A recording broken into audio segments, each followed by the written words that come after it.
Whenever I hear anyone arguing for slavery, I feel a strong impulse to see it tried on him personally. In giving freedom to the slave, we assure freedom to the free, honorable alike in what we give and what we preserve. We shall nobly save, or meanly lose, the last best hope of earth. No man is good enough to govern another man without that other's consent.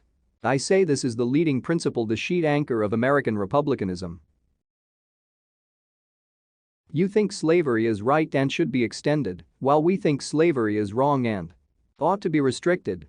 That, I suppose, is the rub. It certainly is the only substantial difference between us. This is a world of compensations, and he who would be no slave must consent to have no slave. Those who deny freedom to others deserve it not for themselves, and, under a just God, cannot long retain it. As I would not be a slave, so I would not be a master. This expresses my idea of democracy.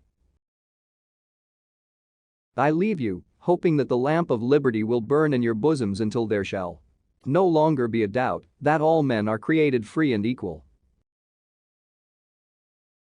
The one victory we can ever call complete will be that one which proclaims that there is not one slave or one drunkard on the face of God's green earth. All I ask for the Negro is that if you do not like him, let him alone.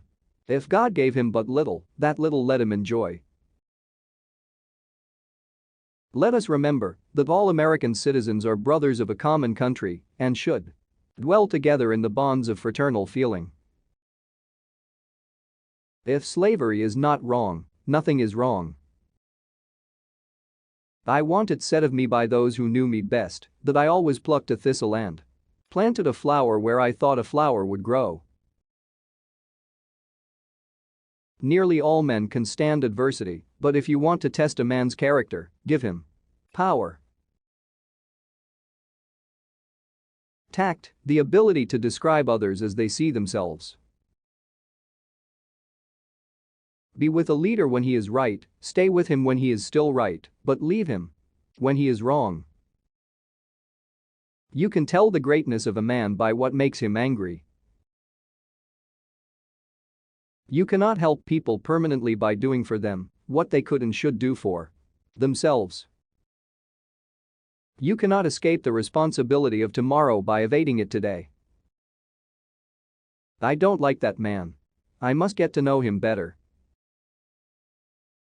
Be sure you put your feet in the right place, then stand firm.